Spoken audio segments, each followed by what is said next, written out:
Welcome everybody, I'm back. It's been about, probably a year and a half since I've made much material. But I'm back and I got a project I'm going to be working on where I spend 5 hours a week of highly focused chess time. And going to make a video every week where I analyze one game from that time I spent playing chess that previous week. I put together a website, and you can go on there if you want to see my actual training plan. But in a nutshell, I'm going to be doing 15 minutes of tactics and visualization Monday through Friday, followed by one 10-5 rapid game and one 5-3 blitz game. The rapid game, I'm going to look for a couple actionable points in there. So I'll look where there's swings in the evaluation and try to put it into my own words and track those in Elite Chess Study. And then the ones that I think might be most helpful, I will choose that one for the video. So today, the one I'm going to go through is actually in our Colle system, and it is against an Anti-Colle. And I chose it just simply because it was the very first rapid game as I'm doing this new experiment where I was able to play the Colle system. So the player I was playing was rated 2074 on Lee Chess Rapid. This was a 10-5 rapid game. And let's get going here. So d4, d5, knight to f3. And now they already play the Anti-Colle.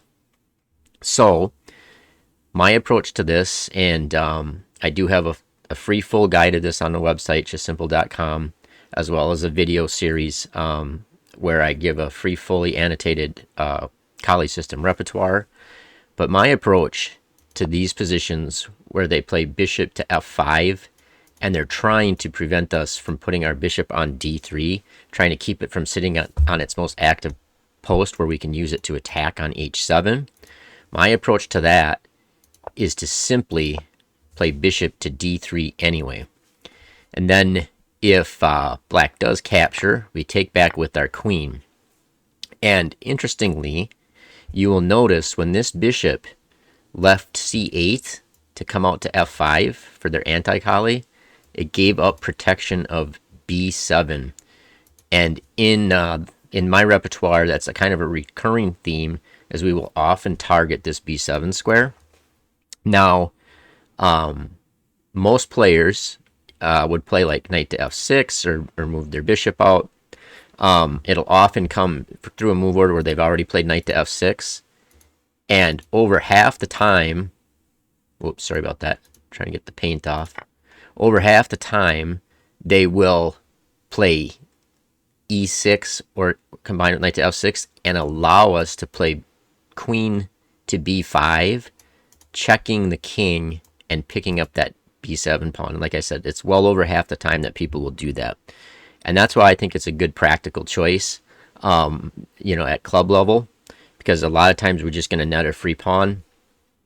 My opponent here actually set up this semi-Slav structure, and that is probably the most probably solid way of playing against it. And it's a line where in my whole repertoire, it's probably the one where we maybe get the least amount of theoretical opening advantage. So I thought it would be a good one to go through. So we just castle. That's our first thing, is we get our king to safety. We get our structure set up. And you'll note in this position here, I have not played c3. And I did not play c3 because they haven't played c5, putting pressure on our d-pawn. So it's just kind of a waste of time for that, to play that move. And we'll see why a little bit later here. But now we kind of get into like the standard semi-Slav setup. And here, the way that we play our Chessimple Colle is that we like to bust with e4 as soon as we can do that. And now maybe at the end of this video, since this is the first one that I'm doing in this series, I'll pop over to my website quick and show you a cheat sheet that I put together that anybody can download. It's free, clickable to just download. But it's a cheat sheet of the top ideas for playing my Colle system. And it has some criteria on there to explain to you when you can bust with e4. So it has like some green lights, or in a red light when not to. But in a nutshell, we want to play it as soon as we can. That's how I like to play it. It simplifies everything. There are, when you get above 1800, there may be times where you might be able to squeeze a little tiny bit more of an advantage out if you prepare it with additional moves.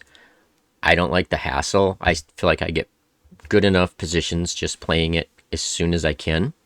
And when you have to watch out for it is more often when they have pressure on this D pawn. So let's say they had C5 in and knight to C6 and maybe even queen to B6. Well, I couldn't push that pawn then yet, right? Without backing it up with C3 because I would end up hanging that D pawn. But that's explained in that cheat sheet that I have. So in the game, I just busted with E4. They took, and this is the position we get. And this is the way I recommend playing against these semi-Slav setups. Just going for the E4 bust. We get into a position like this where our queen is centralized. We have a little, we have more space. Looks like the engine thinks we got about a quarter pawn advantage, which is good enough for white in a position where we don't have to, memorize anything.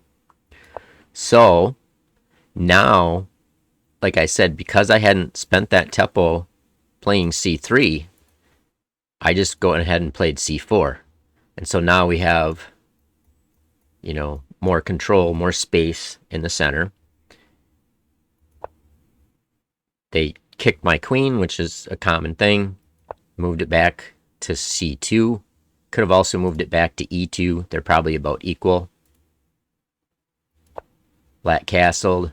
And now the way I like to set up in these type of positions against the semi-Slav like this is I like to play B3 and then put my bishop on B2 and support this central pawn we have and kind of hold on to our space advantage a little bit. And then the idea is we'll centralize our rooks and we'll see what opportunities come our way. And you'll be surprised how many opportunities you'll get, because this is one of the more positions where you'd say, oh, how are we going to get anything going from this position? All we have is a slight advantage. It's true objectively we're only, 2/10 of a pawn better or something like that, but it's easier for us to play. We just centralize our pieces, try to put stuff on good squares, and wait to see what we're given by our opponent. Queen C7, so that's exactly what I do. I just set this up. And now comes an interesting moment. And when he played queen to C7, I was thinking he may be doing that. So I just played H3. And now comes the critical moment of the game. And this is kind of why I'd like to choose this game to present this week, is black comes in and plays knight to H2. And now, admittedly, I'm rusty. I'm not trying to use that as an excuse. But one thing it's easy for us adults to do is when somebody plays an aggressive move, this is clearly aggressive, he's attacking the knight, he's attacking the rook. If I moved the rook, say I just slid the rook over, well, then he would have knight takes knight, ruining my structure over here, and he'd have a slight advantage. So, of course, I didn't want to just move my rook. I can't, use paint. Okay. Anyway, but in this position, one other golden rule of the Colle is when we get our E4 break in, after our E4 break, we should always be looking at attacks for ourselves, especially attacks. And it's kind of happens more often when we still have that bishop on D3. But even if we don't have that bishop on D3, we want to keep looking for attacks on their king side, especially on that H7 square that can become kind of weak. You notice there are not any defenders of this king over here. So in the game, I played like this, and we'll go through what happened later. But I just said, oh, this is fine for me, and just played it like practically instantly. But let's see if we can find something a bit better. So if you want to pause it and try to look for it, kind of got it clued in here that we're going to attack this square. But this is interesting. So even though we're not going to checkmate them or anything like that, we can threaten checkmate in one move. With our queen potentially going to h7 with mate. So that buys us a move that we do not have to respond and immediately move our rook, because he has to do something about that. So the way I see it, there's two choices. He could either play f5 or g6. So let's maybe look at each of those just real briefly. Maybe let's look at f5. That's probably more. Well, I don't know which one they would play. They're about the same, to be honest. But on f5, we have knight takes e6, of course. They got to move their queen. Let's say they move it to e7. I'd probably move it to f7. But then we have a tempo to just move our rook. So, and it protects our knight. We've gobbled that pawn. And actually, I'm just looking at the engine here. It's kind of interesting. This is kind of their best move. And we can play d5 and just anchor that knight in there. So maybe pause it and just try to guess what you think the evaluation is. We know we won that pawn, right? So unless they have some kind of compensation, we're clearly up a pawn. But just try to look at kind of the imbalances and see what you think. And actually, in this position, we're almost 6 points ahead. We're almost 6 pawns ahead. And the reason for that is if you think about it, this knight is stuck here. It can't get out to f3. It can't get out to g4. And because of that, then they are stuck babysitting it with one of their pieces. So this bishop is tied down to this diagonal. The knight can't move. We have this beautiful advanced post for our knight covering all these different squares. Look at that, 8 different squares. 6 of them are in our opponent's camp. And, I mean, it's just beautiful, right? So, it's like we're playing a full piece up because this thing can't move. And then it's almost like we're playing 2 pieces up because this thing has to babysit it. So, it's interesting that in this position here, I did a typical thing that we adults have to kind of wire our brain to kind of keep looking for our own opportunities. Kids are a lot better at this than adults, and it's because they haven't learned to be afraid of it. You know, society hasn't taught them to be afraid of everything yet. So a kid would probably consider this move, right? But I just instantly snapped it off. Now, I guess we should maybe look at if they played g6. Basically, the thing is that also buys us time to just move this rook. And we're in much the same position we were before. We just don't have that free pawn. But we're still in this situation where this knight is useless. It can't get out. One of these 2 pieces, either the queen or the bishop, is stuck babysitting. And then we can centralize our pieces, decide when we're going to crack it open, maybe shift our pieces over to the king side, start an attack. They're just tied down. Computer thinks we got almost a 5-pawn advantage here as well. So that's one of my key takeaways. I'm trying to get like an actionable thing for these games when I analyze them after playing them, is that always after we get our e4 break in, always look for attacking opportunities. In this case, it's not like I would have been trying to get a checkmating attack right away or something, but the threat of it in this position here, the threat of mate, bought us time to get our rook out from attack, get our knight away from being attacked. So his 2 threats, doubling up our pawn or winning the exchange, are now gone because he has to respond to this mate threat. And that's kind of why I like the Colle so much, is you will be surprised how resilient this thing is. And in positions that seemingly at first glance, don't look like they're that venomous, there's a lot of little things like this that come up. And so if we play these, positions over and over and over, and we get more experience playing because we don't have to spend time memorizing our openings, then we can get more experience, and then hopefully, maybe not next time I won't catch it, but maybe the time after that or time after that, bam, this will be an idea on my radar screen. So in the game, though, I actually took that knight.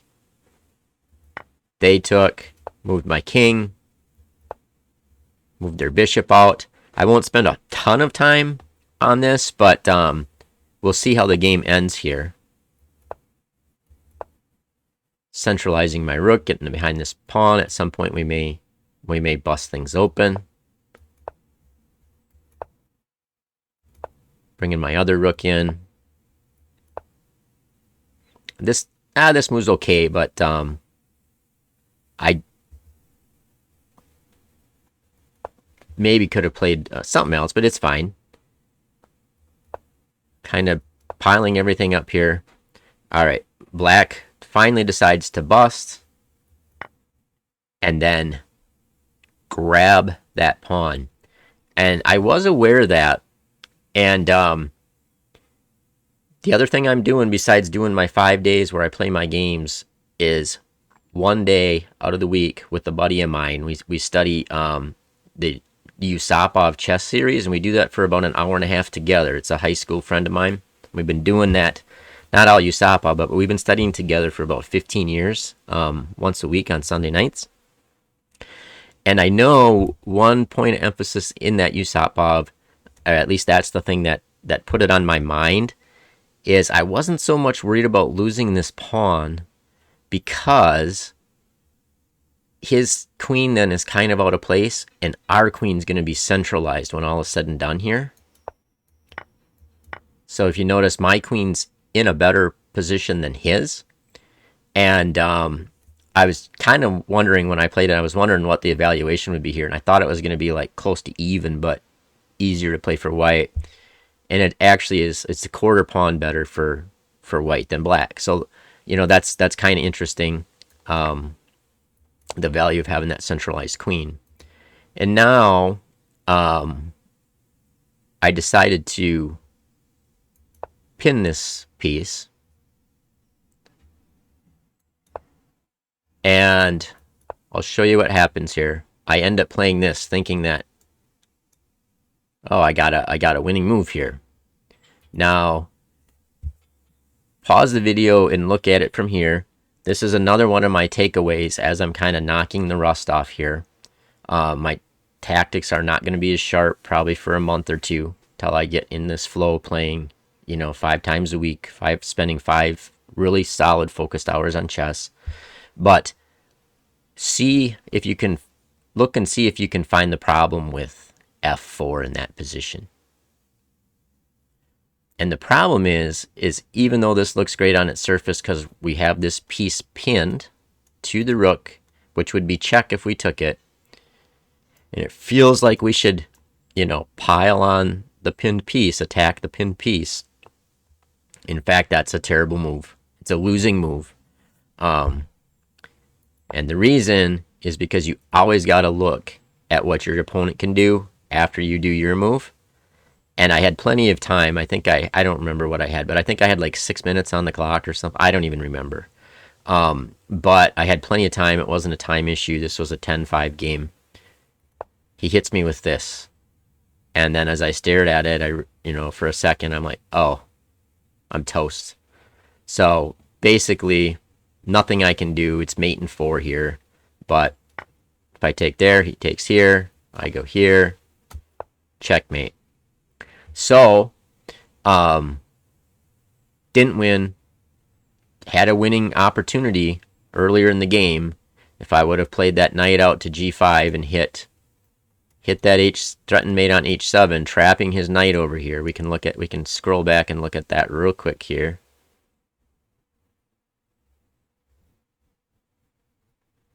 This position here.